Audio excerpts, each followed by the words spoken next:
बिस्मिल्लाहिर्रहमानिर्रहीम।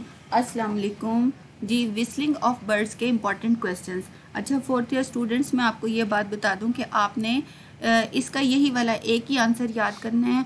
कोई भी क्वेश्चन आ जाए आपने यही वाला लिखना है। और ये सारे मैंने इस तरीके से कंपाइल किया है कि कोई भी क्वेश्चन आएगा तो ये रेलेवेंट होगा, ये इरेलीवेंट नहीं होगा। और दूसरी चीज़, आपने प्रेजेंटेशन में डिफरेंट कलर ज़रूर यूज़ करने हैं। इससे आपकी प्रेजेंटेशन खूबसूरत हो जाएगी। लिखा आपने वही होगा लेकिन देखने में अच्छा लगेगा, ऐसे लगेगा जैसे आपने मेहनत की हुई है। तो आपने डिफरेंट कलर्स के मार्कर ज़रूर यूज़ करने हैं।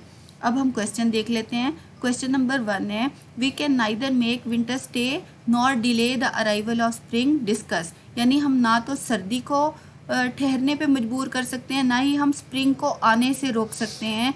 यानी हमारा मौसमों पे कोई कंट्रोल नहीं है। मौसम अपने हिसाब से अपने वक्त पे आते जाते रहते हैं। इसको डिस्कस करना है। नंबर 2 है, how does D.H. Lawrence draw difference between spring and winter. यानी स्प्रिंग में और विंटर में वो कैसे जो है डिफरेंस हमारे सामने पेश करता है।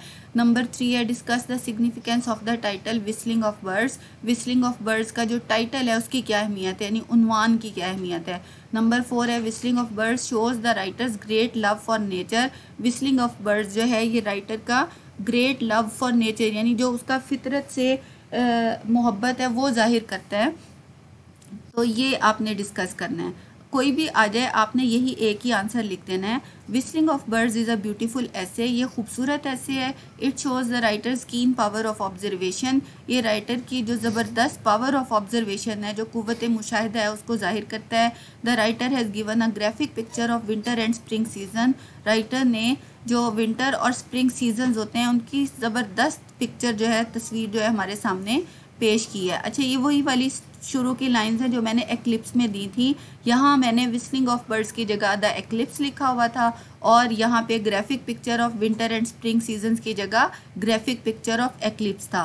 ये मैंने इसलिए किया है कि आप लोगों की आसानी हो और जो है आपको याद करने में भी आसानी रहे और आपको भूले नहीं।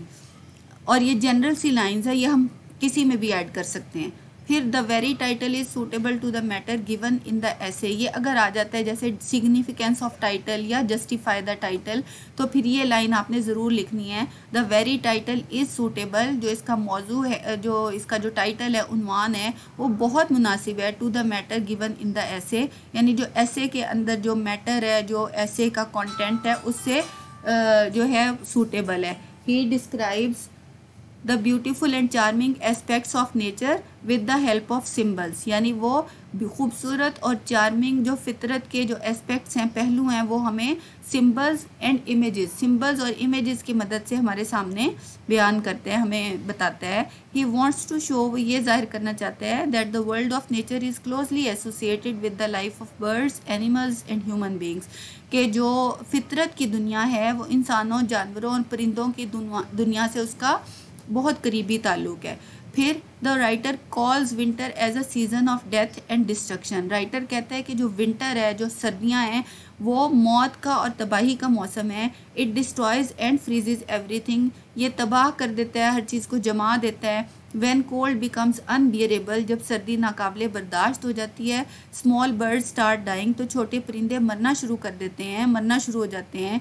There bloody and torn bodies, उनकी खून आलूद और उनकी टूटे फूटे जिस्म जो हैं, लाए एवरीवेयर, हर तरफ पड़े होते हैं।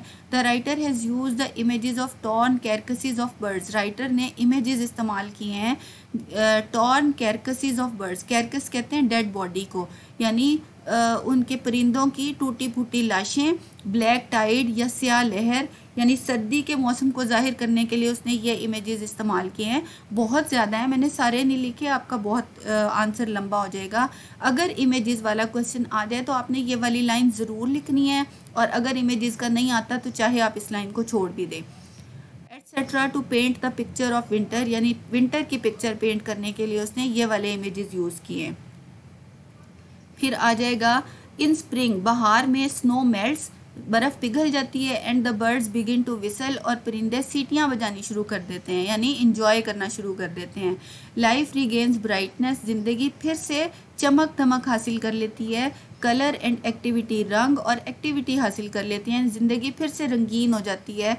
Images like new heaven and new earth, images जैसे कि न्यू हेवन एंड न्यू अर्थ, नया आसमान और नई ज़मीन। सिल्वरी साउंड्स, चमकदार या चांदी जैसी आवाज़ें। वार्म ग्लीम्स ऑफ सनशाइन, धूप की गरम गरम किरणें, सूरज की गरम गरम जो किरणें हैं। डिस्क्राइब द स्प्रिंग सीज़न, ये स्प्रिंग सीज़न को डिस्क्राइब कर रही हैं। ये भी अगर इमेजेस का क्वेश्चन आ जाए आपने ये वाली लाइन ज़रूर लिखनी है, और अगर इमेजेस वाला नहीं आता तो चाहे आप छोड़ दें, कोई हर्ज नहीं है।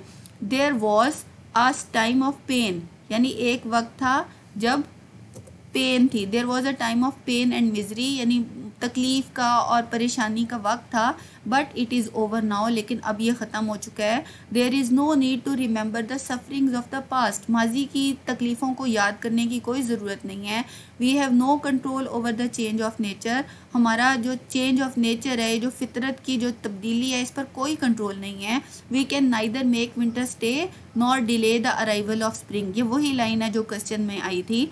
चाहे आप इसको हाईलाइट भी करके लिख दें, यानी हम ना तो विंटर को ठहरा सकते हैं और ना ही स्प्रिंग को आने से रोक सकते हैं या ताख़ीर कर सकते हैं उसके आने में।